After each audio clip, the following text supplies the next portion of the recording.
it's a pleasure, and thank you so much for devoting your time to be here with us. And we're very pleased to have all of you. And hopefully next time, bring more people along and we can go into deeper thoughts and meaning behind the Old Testament. Thank you. Thank you, fathers. I really appreciate this opportunity. I mean, this is incredible. My first Orthodox baby steps actually were in this church. And if someone said to me 15, 20 years ago, you're going to be back here doing this, I would just say, you're drunk. You're off with the fairies. That can't be true. But see how God works in a very, very interesting ways. And there's always a plan. There's always a reason why we do what we do. And the Old Testament is a selection of stories that when you read it for the first time, it might appear disconnected and weird and too old and different. But I can assure you that there is always God that is working in these stories, in these books. So I'm so pleasantly surprised that I can see more than 4 people. That's my crowd usually. So my crowd basically went 200% as of today. So that's really good to see so many young people, and especially people whose English probably is the language that you are more comfortable than Serbian or Czech Slavonic. So I'm glad that I can speak to you in English and perhaps introduce you to Old Testament and one particular book that you probably never heard of. When we talk, and please stop me at any point of time and ask questions. I love the sound of my voice, but as you can probably hear, I am a little bit sick. So I would appreciate if someone asks a question from time to time so I can rest and have a sip of water. But when we talk about the Old Testament, it is a huge body of material. There's a lot of written in the Old Testament. Often people who come to church for the first time and they get quite excited about the Old Testament or the Bible in general, they start reading it from the first page and they go back to the last page, and most of them go, I have no idea what's going on. This is not how you read the Old Testament. You have to think about the Old Testament as a library of books, different kind of books that are all put together into one book.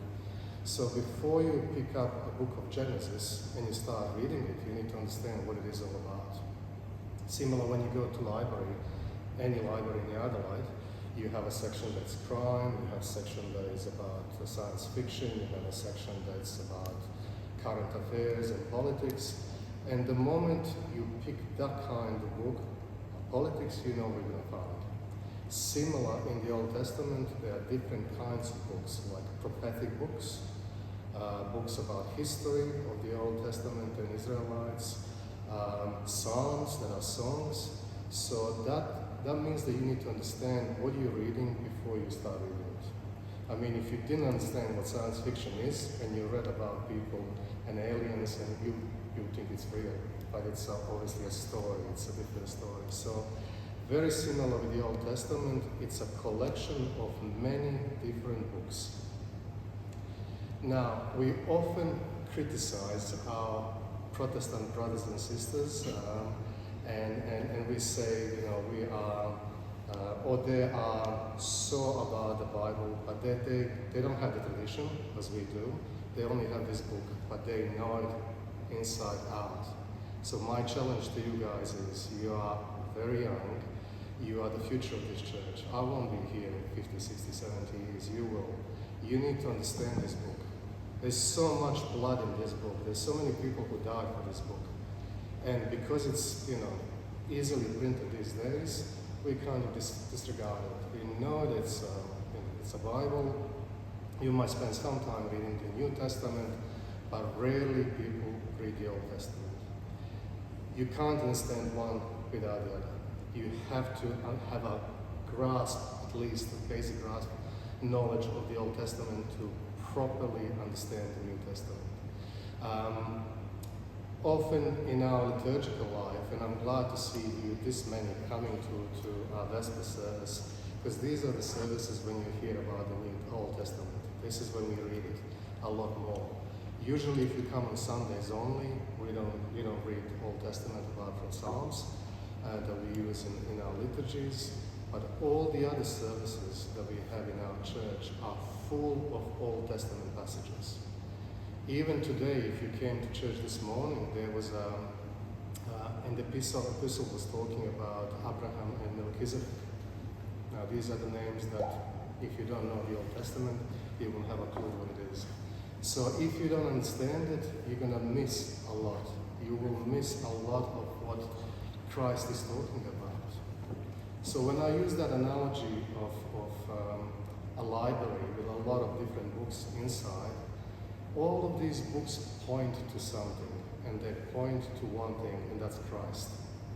So Old Testament is full of shadows, full of different stories that point to Him, but not really clearly, because these are books that have been written 2,000, 3,000 years before Christ existed. So the challenge with the Old Testament is to understand it within the church, because and I'm glad that we're doing this. We are not online. I want to warn you a little bit about orthodoxy, online orthodoxy, internet orthodoxy. There's a lot of that stuff out there, and that's where you guys find information. But we are a Eucharistic community, which means that we are a liturgical community. We need to understand what is written here within the church through the eyes of the Holy Fathers and fathers around us to guide us as well. So, the whole entire Old Testament, all the stories that are happening, they are all pointing to one person, and that's Christ. Once you understand that, all these shadows that I was talking about, all the things that you read but you're not clear about, suddenly disappear, and you can see the image of Christ throughout it. Prophets, you probably heard about prophets a lot. And there's also misunderstanding that prophets are not simply people who could see the future, or some kind of, men or women that have a crystal ball, that they do something and they suddenly, you know what's going to happen to you tomorrow.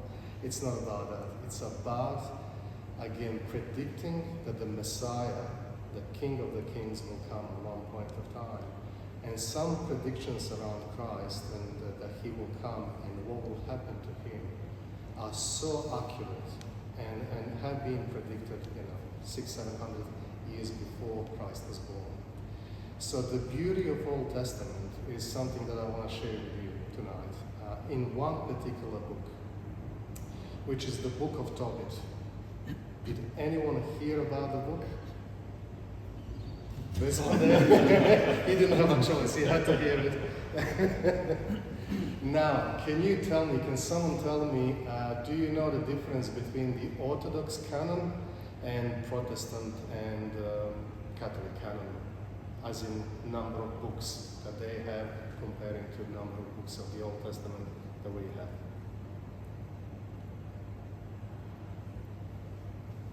No, the Protestants have removed some books.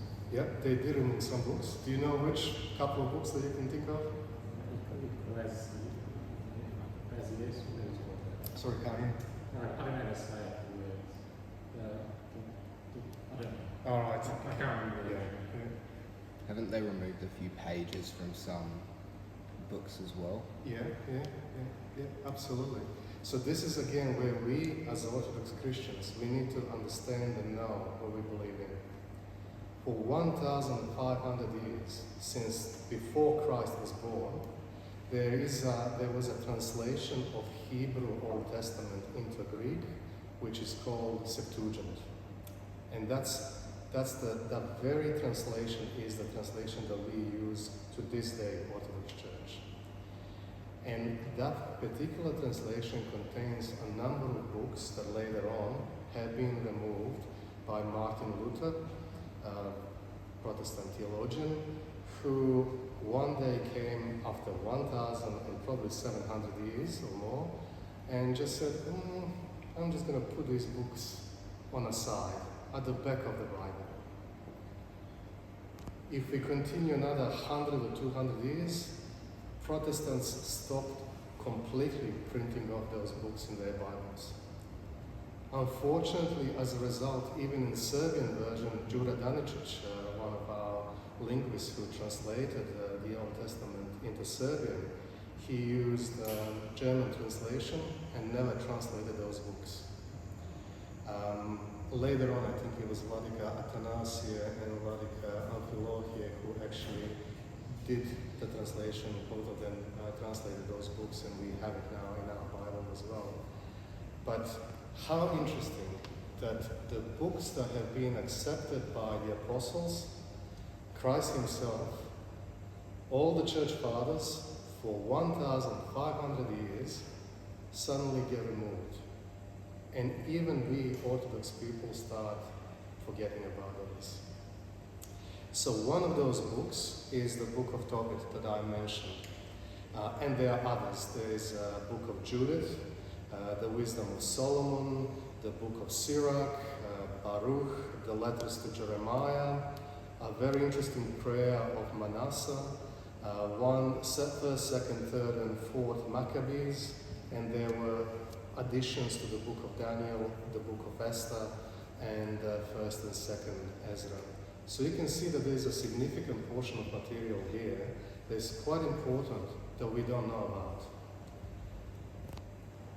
I could talk about this for a whole year, not just this session here, but I chose to talk to you about all these books, how we call them. What we call them is readable books. And that comes from Saint Athanasius, who said that these books are fully canonical, inspired by the Holy Spirit, and they are appointed by the Fathers to be read by those who newly joined us, so newly baptized, and who wish for instructions in the word of godliness. So these are really important books that are really helpful to the people who are just starting on their journey to the faith. I'm going to stop here and just ask if anyone has any comments or questions so far. What was the reason? What was their reason for reading books?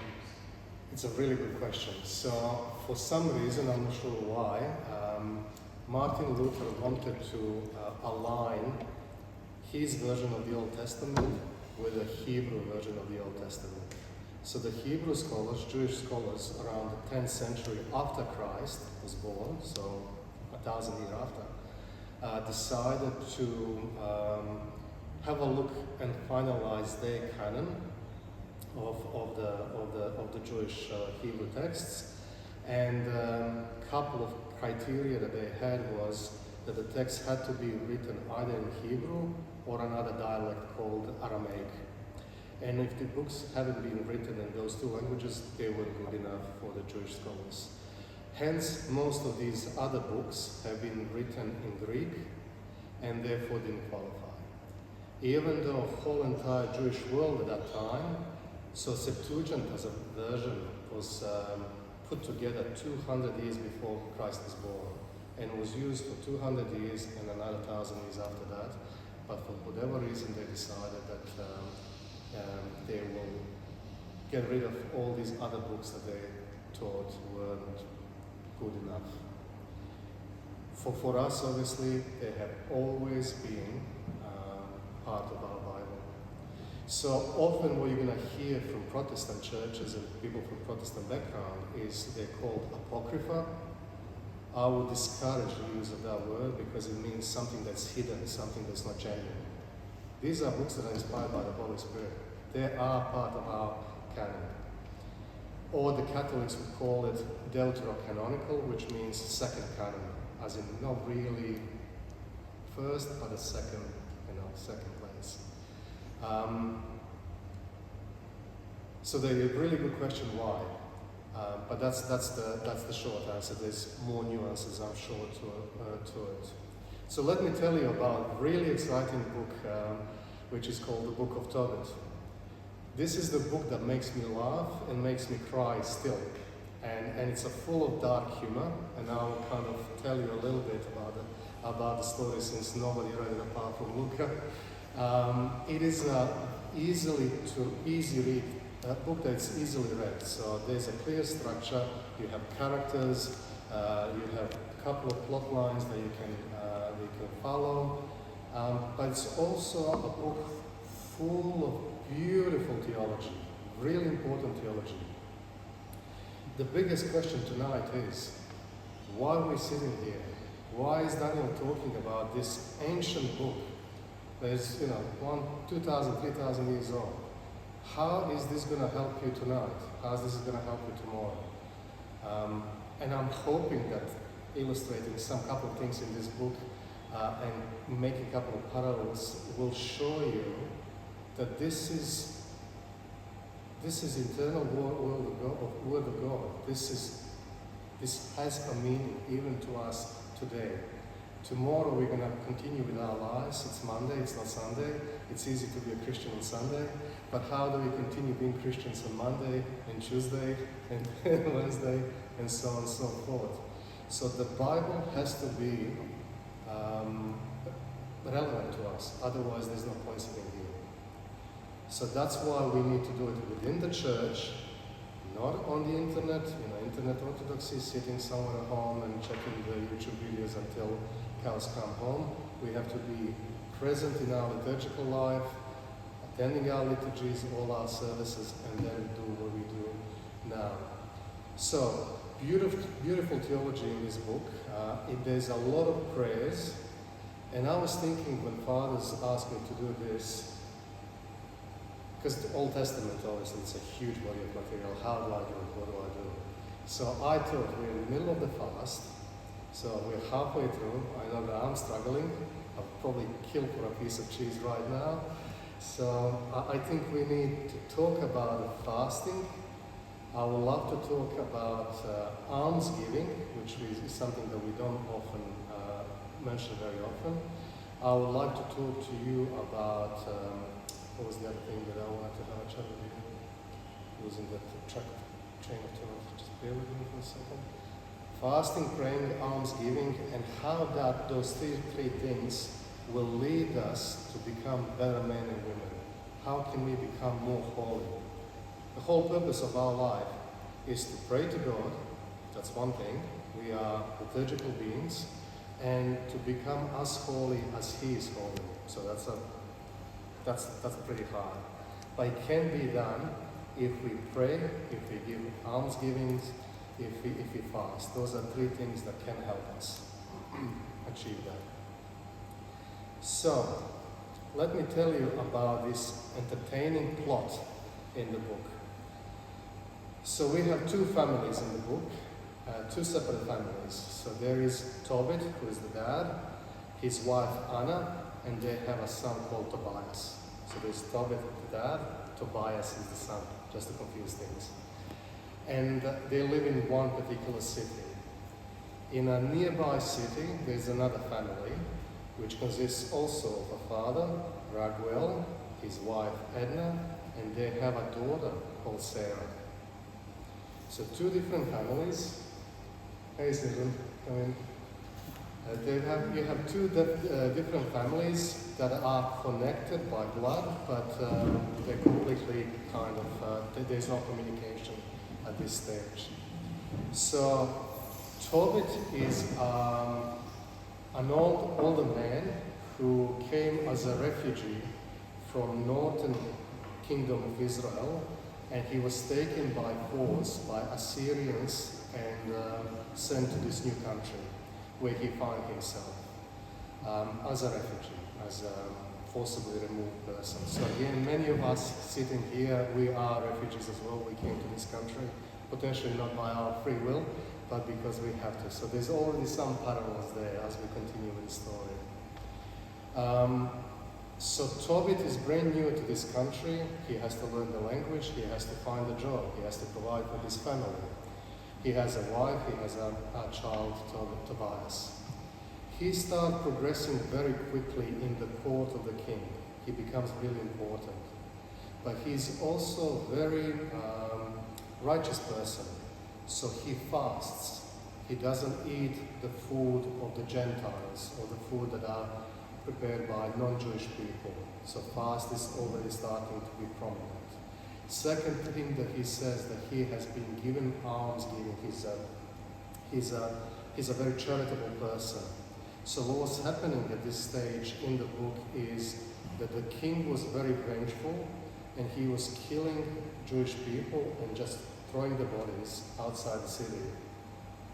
And Tobit would go and bury those bodies against the law until he was caught. And he loses his job, he loses his standing, he loses almost his life because there's a lot of bickering. If you can't provide for your family, if you can't provide for your child, how are they going to survive? So this is the first funny part, and not so funny to Tobit. He, after all of this is happening, he lies down and falls asleep. At one point of time, he opens his eyes, and a little sparrow that flies above him drops a little bit of excrement into his eye. So people are starting to laugh. So as a result of that, he becomes blind.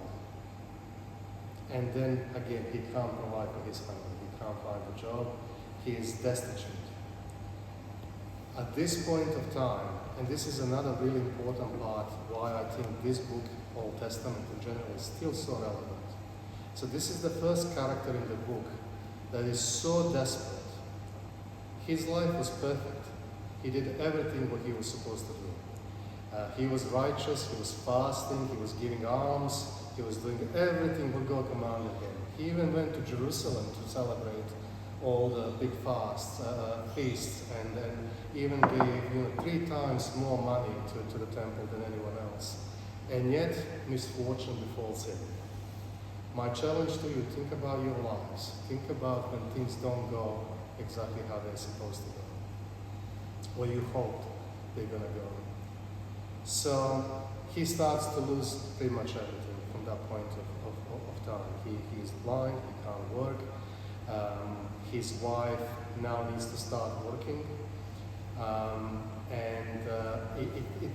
He remembers that he has this money that he left with the other family.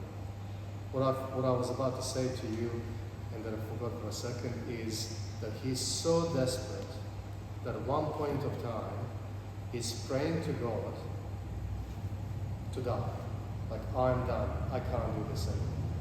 So imagine the depth of that depression, imagine the depth of that mental health issue, where you have lost everything, you have nothing to look forward, and you come to a point where your prayer life is completely gone, and you have nothing else but saying that he's saying, God, take my soul, I can't do this anymore. At the same time, when this is happening in the first city, in the other city, I mentioned a girl called Sarah. So a young girl, and again, this is funny, but not to her. Poor thing, she was married 7 times. Every single time she has a new husband,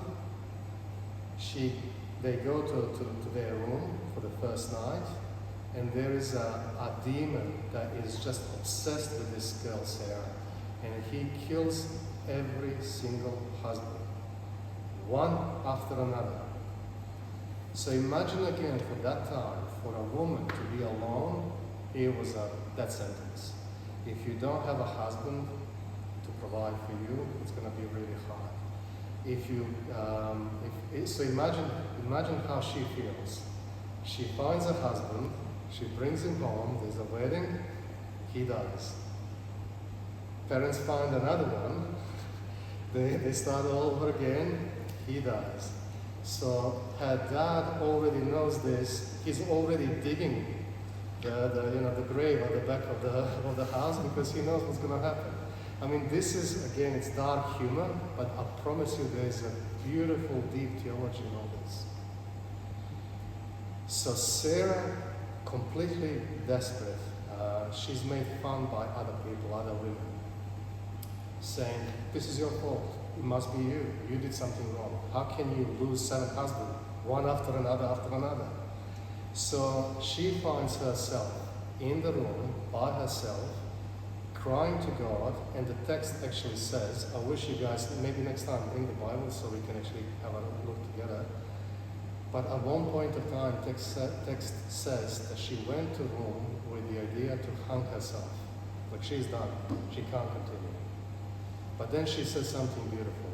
So some of the most beautiful prayers that I ever read in the Old Testament are in this book. And it's interesting what Sarah says. So it says, when she heard this, she was so distressed that she considered hanging herself. And then later on, she starts praying. So she's desperate, but she starts praying. And this is the power of prayer. She says, "Blessed are you, O Lord my God, blessed are you, your holy and precious name unto the ages. May all your works bless you forever. Now, O Lord, I offer myself completely to you." See, that's the key. Even though she's desperate, even though she is, we talk a lot about mental health in this country and in these days, but she is completely surrounding herself to God. There is no ego, there is no me. I'm there for you, God. You do what you see fit. You see fit. So, two separate stories happening at the same time. God sees this. So my probably second or third important point that I'm going to make tonight is, at the darkest moments of your life, or my life, or our lives, God is still working on your salvation, on the path to your salvation. He knows every single one of you before you were born. That's what the prophet Jeremiah says. He knows everything about you. He doesn't need you to be any better or different or according to Instagram or with all the filters or happy, happy, joy, joy. He just needs you the way you are, right now, right here. If you surround yourself to Him, like Sarah did, I'm here, you take me where you need me, He will do that. While these two desperate people were praying their hearts out to God, God sends an angel called Raphael. So I don't know if you ever heard about Angel Raphael. There's only a handful of angels that are named in the Bible. Do we know any of those? Yeah? Come on, be brave. Couple of angels. Everyone with the name ending with L. Yes, L. What does the L mean? Oh, I forget. It's something in Hebrew. Something with reference to the service to God. I forget. I'm not sure. It's a name for God. It's the word for God. L means God. Yeah. So it's usually Raphael, Michael or Michael, and there's one more. Gabriel? Gabriel. So Gabriel. There's more after that. That's right. But yeah, see, this is a really good point. Thank you for reminding me. The names in the Old Testament have a meaning. Your names have a meaning. Each name in Hebrew means something, and it tells something about the character of that person. So your names are not just by chance. Even though when I asked my mom why she gave me the name Danijel, it wasn't the story I wanted to hear, but it was completely irrelevant. It had nothing to do with the Bible. I'm like, okay, all right. But Raphael means, Rapha means healing in Hebrew, so God heals. Tobias or Tobit means God is good. Daniel means God is my judge. Luca means the light, and so on and so forth. So there are meanings to each name that you have, and they say something about the character of that person. So two desperate people are praying. They don't know what to do. God hears this and He sends the angel Raphael to help them. Angel Raphael comes to Tobit and he pretends that he's a man. So the characters in the story don't understand that this is an angel. They think he's a cousin, a distant cousin. And Tobit remembers that he has some money in the other city, and he sends his son to recover this money. And he says, you need to have a guide who will go with you. Obviously, the trips back then, the roads were unsafe, so it was always good to have someone who knows the roads, who knows the people to kind of help you out. It is quite an interesting story, so I'm not going to go into every single detail of that story, but they do arrive to the other city. And what Tobias, the son, knows, he is going to get this money. That's all he knows. On the way to this other city to pick the money up, the angel says to him, "Oh, by the way, when we get there, there's this beautiful girl called Sarah, and I think you should marry her." And he goes, "Oh, I don't think so." That wasn't the plan of, at all. And I have heard that this is the girl who had not one, not two, not three, not four, but 7 husbands. And they all died. I'm not stupid. Why would I do that to myself? And it is really interesting what the Bible says. Let me just find, trying to find that particular verse. Because it talks about the sanctity of the marriage, sanctity of our relationships that we have. The relationships that you have as, boyfriends and girlfriends and later husbands and wives. It's not something that should be taken, easily and without thinking. So this is the words that it says. When he's complaining, so Tobias is complaining, saying, "I don't even know this girl. I don't know who she is. She had plenty of husbands, they're all dead. I'm the only son that I don't want to die. My parents will be left with no one." The angel says to him the following, "Don't be afraid, for she was set apart for you before the world was made." So there's something really powerful here. This is not your romantic one person only, no one else. I'm not talking about that. I'm talking about a God-ordained person for each one of you. That God said don't be afraid, for she has been set apart for you before the world was made. There's something quite powerful there. When they do get married, and they are in the room, and the first thing that they do, they actually get on their knees and they start praying. Another really important point: sanctity of marriage, importance of prayer in the marriage, in our lives. And Tobias prays with her there, with Sarah there. "O Lord, I now take this my sister as my wife, not on account of fornication, but in truth. Command that she and I may have mercy, and in this grow all together." And with him she said, "Amen." That is really powerful. That is, I think it's something again that we can learn from today in this world as we are fighting our battles with distractions and everything that's happening around us, and how quickly the media, the Instagrams, Facebooks completely trivialize relationships and trivialize what's important in the eyes of God. So to sum up the book itself, there are a couple of important theological themes. One I already mentioned, and I'm just going to briefly go through this, which is God's providence. You can see how God is plotting the way of salvation for each one of those people. They don't see it, we don't see it. If someone said to me 30 years ago when I was in the middle of Bosnia that I'm going to be here, yeah, right. But God somehow brought me right here among you guys. There is a plan.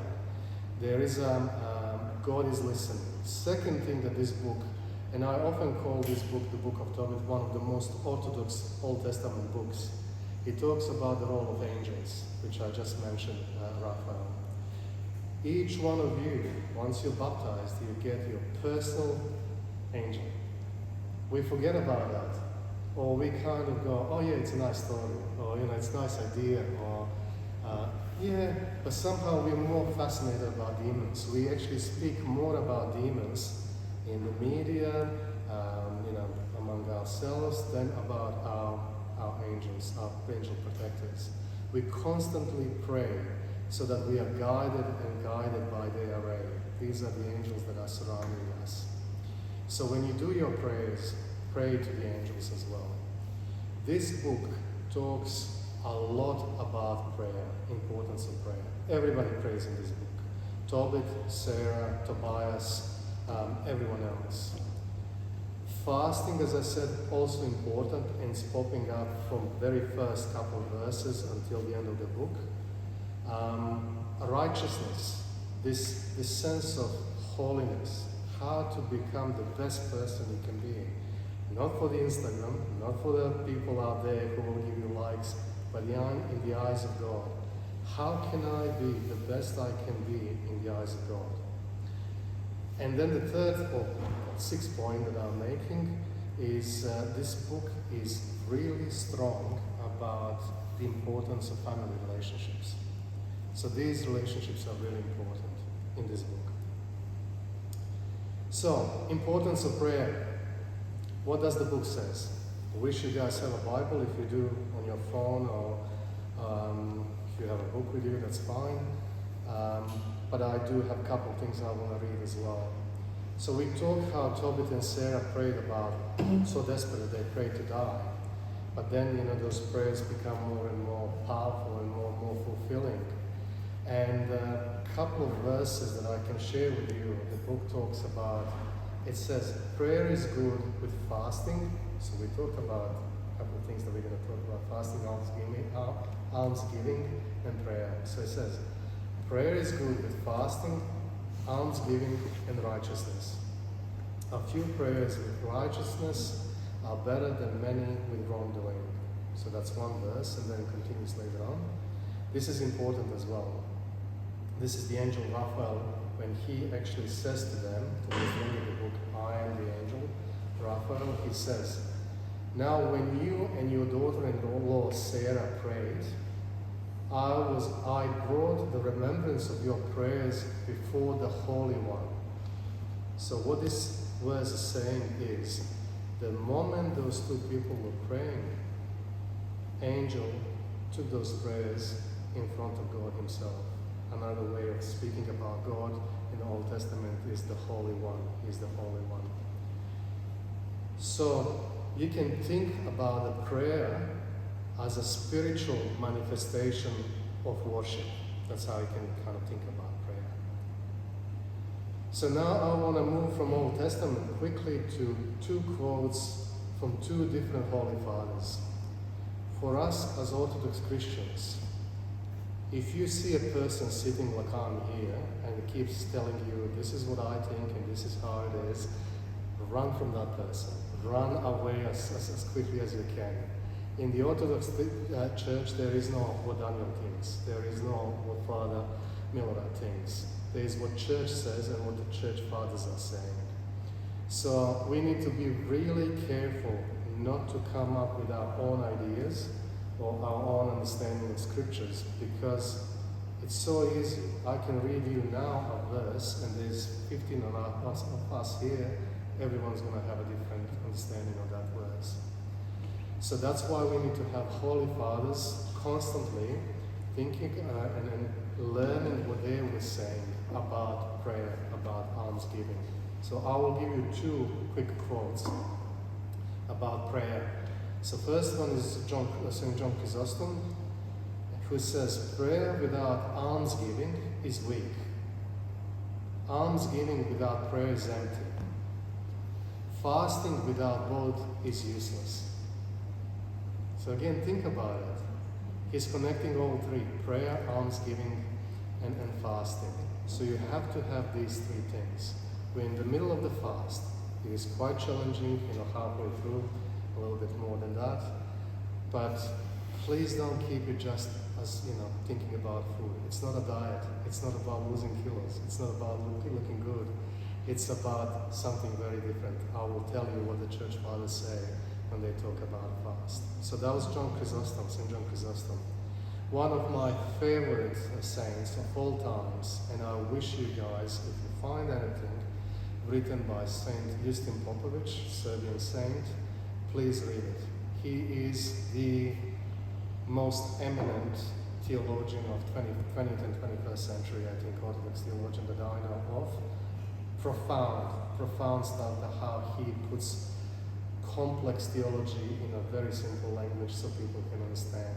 So what he says about prayer, St. Justin Popovich, a man who does not pray is already dead in spirit. Prayer is the breath of the soul. So think about it. If you don't pray, you don't breathe. As a spiritual being, you are dying. So a prayer is a breath of the soul without which there is no life in Christ. I love how our saints don't mince words.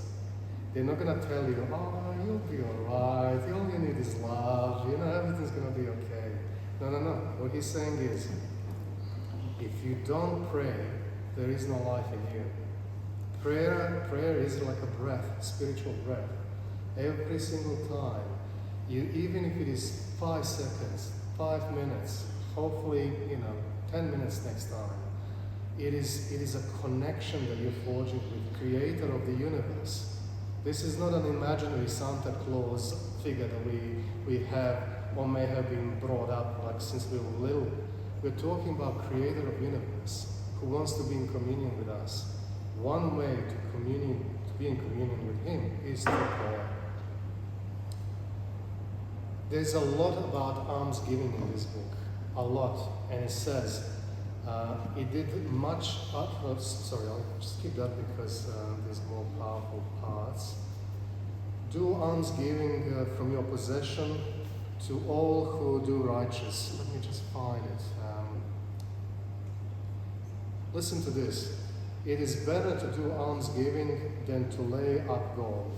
For almsgiving, listen to this, for almsgiving, charity rescues one from death, and it will wash every sin.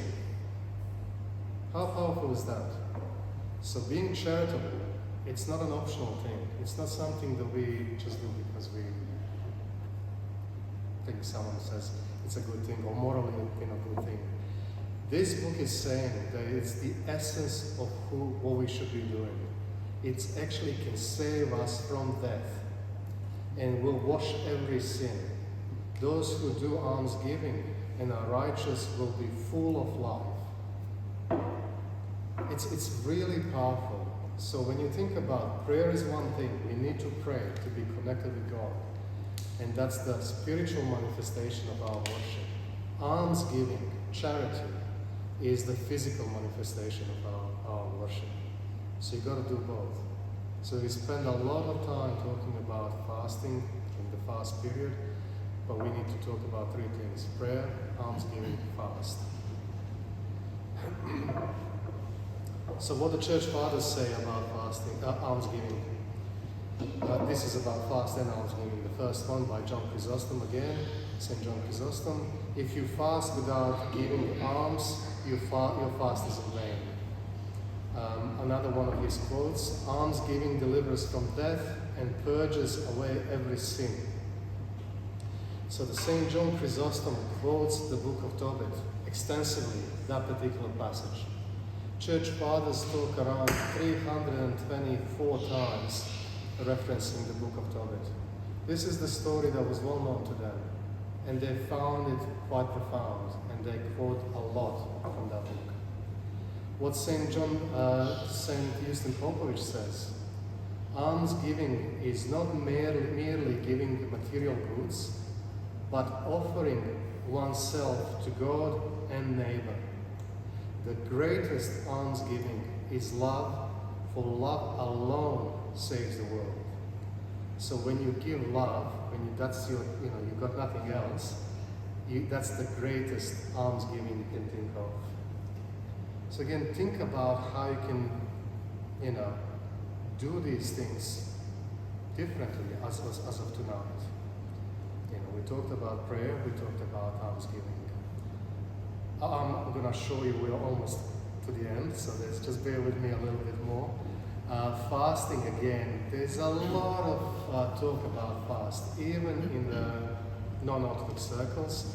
Protestants are starting to talk about the fast in a very weird and superficial way. If you went to church this morning, what was the gospel about? Anyone to wake you up? Come on. What was the main point? What was the last verse in the gospel today? What was Christ saying? This kind does not go out. Sorry? This kind does not go out. Yeah. Only by fasting and prayer. Only by fasting and praying. How powerful is that? 10 points, well, 20 so far. Yeah.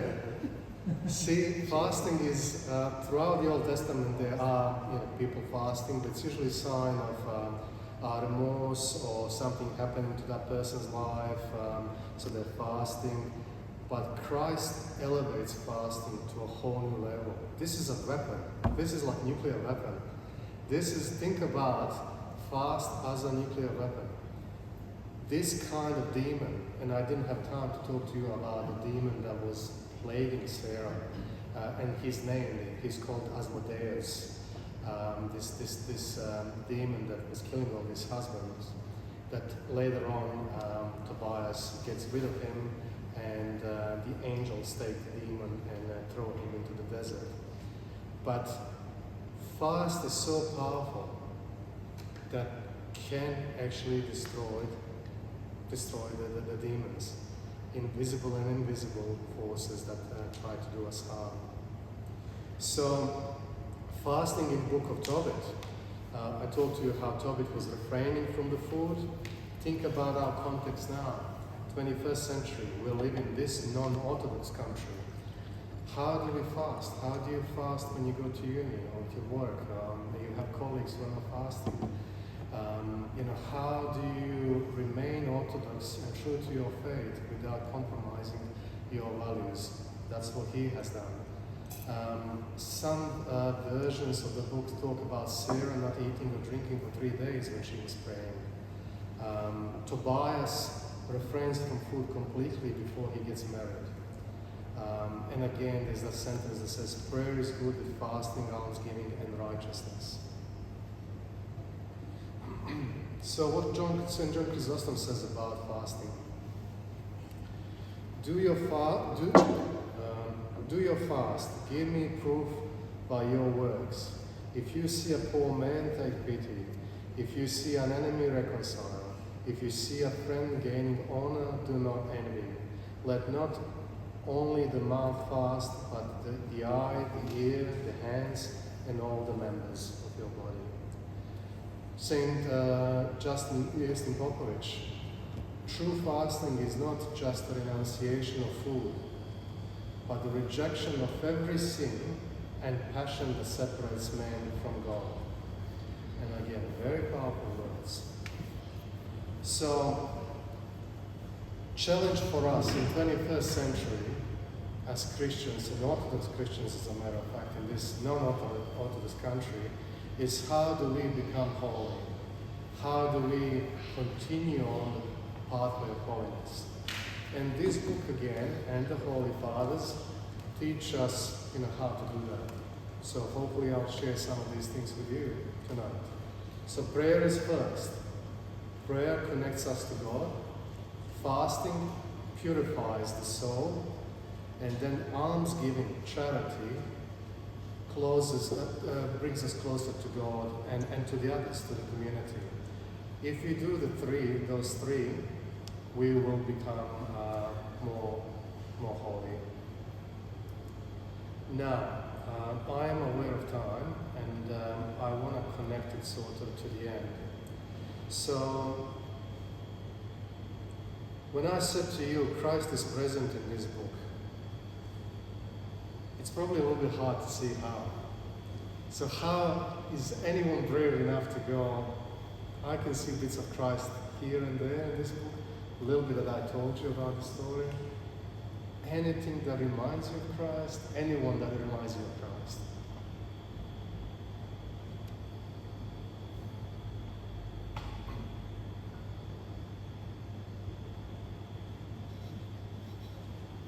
This is when I remain silent until someone speaks, apart from Luca. It's interesting, isn't it? But that's what I love about the Old Testament. Only when you shine the light of Christ, you'll go. Oh, okay. So watch this. We started with a father sending his only son to find a bride. So what's happening here is very similar to Gospel of John. The Father, God Father, sends his only Son, Christ, to find his bride, the church. So Tobit is prefiguration, an allegory of Christ. So he is, and Tobias as well, you can combine them too. Similar to Christ, Tobias goes and faces this demon. He knows that he's going to get killed. He's going to die. 7 other husbands died. He fights him. He wins. So again, there's similarities between Tobit and Tobias and Christ. So it is, and even if you talk about the room where Tobias and Sarah are praying and fighting this demon, that can be seen by the church fathers. They see it as a bridal chamber, being the grave, and they emerge alive. Remember, everyone else died before that. All the husbands have died because of this demon. So it is interesting how the same sort of line, theological line, we find in the Gospel of John, in John 3:16. It's the Father who sends the Son to find a bride and save her. So we're saved to the church. So both books are books about love. It's the love story, and very similar to what we find in the New Testament.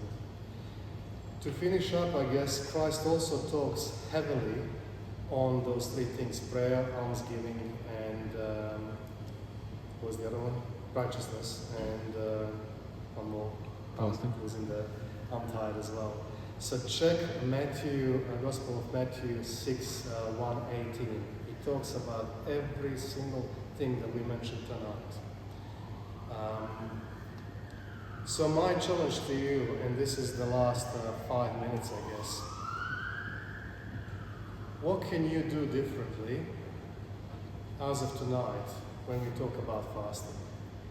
What have you learned? How are you gonna apply this?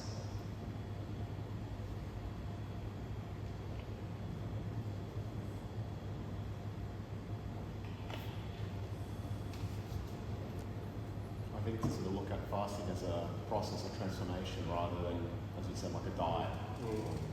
Something that we just have to do because the liturgical calendar says so. It's part of our salvation journey. It's not what we can do. So how can you transform yourself? How can you be a little bit better than you were tonight? That's the challenge. Begin. Start. Start anyway. A small, tiny step. Sometimes we read about these powerful characters in the Bible, and they're paragons of faith, and they rarely waver. And then you go, but Lord, I can't do that.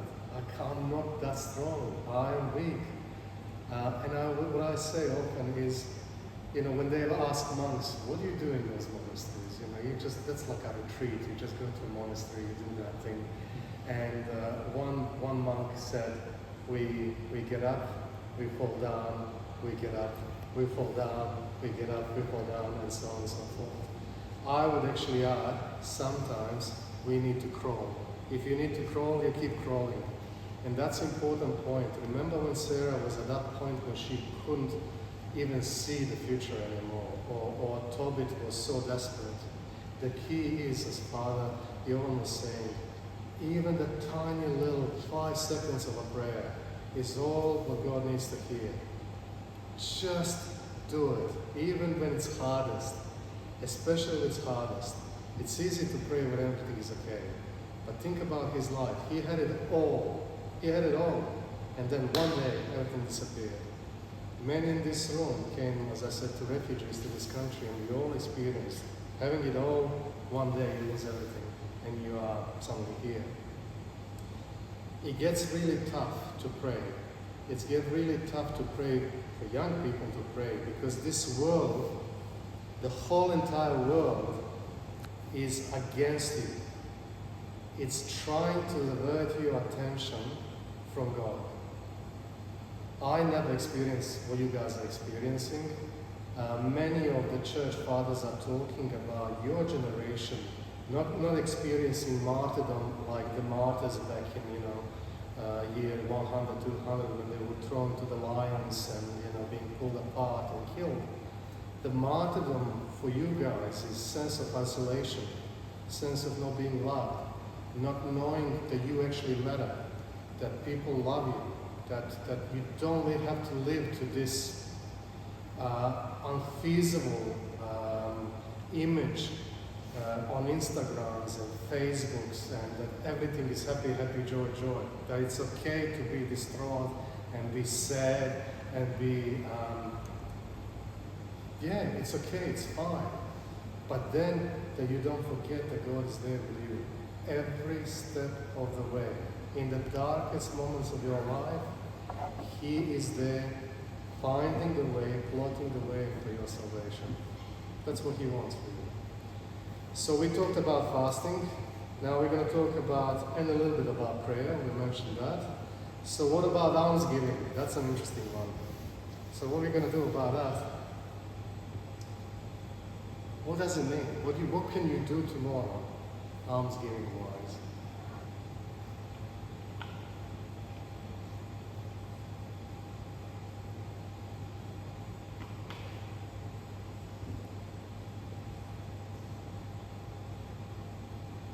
Remember, it's essential, it's not optional. It's essential. It gives you life. It gives you the essence of life. Prayer, fasting, almsgiving. That's the highway to holiness. So what could it be?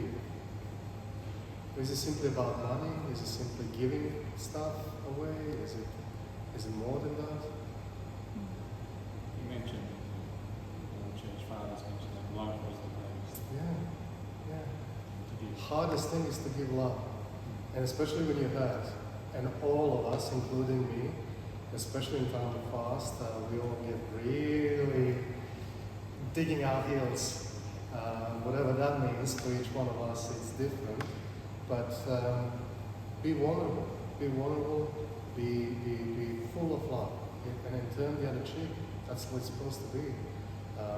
It doesn't have to be necessarily, giving money.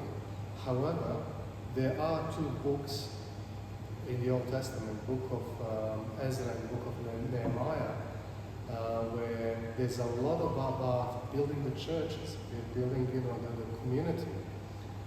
And that's another way to give to the church. And some people have an issue with that. But the church is the essence of, look, as I said to you, we are a Eucharistic community. We are a liturgical community. God deserves the best. And we give the best that we have, each their own, as much as you can. But it's important to support the church, the clergy, all the other auxiliary, societies and people that we have, so we can come as a community and celebrate together. So I do hope that you did find something new and something interesting. No one fell asleep, so that's good.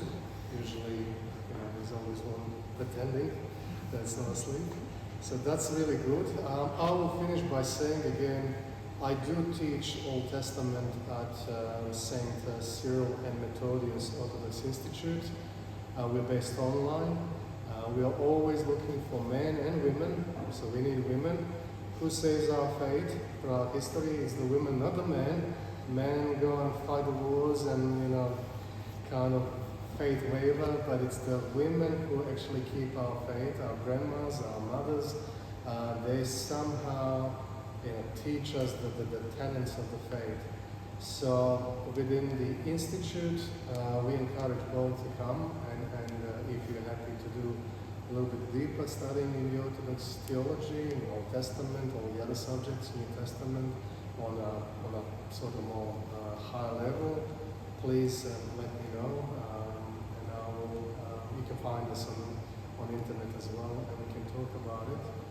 But hopefully, if there is a next time, if you want me to come back again, bring the Bible or use the tablet or whatever it is, and we can dig a little deeper into it. But thank you for your attention. Yeah, already booked in. Then Sunday or after Easter, picture again is coming too. Maybe lots of people is coming for interesting now because his cameraman is doing a good job. Looking for everyone to see, listening. After that, this picture coming again. And always and Sunday or week or month. Last week of the month. All the month, month to month.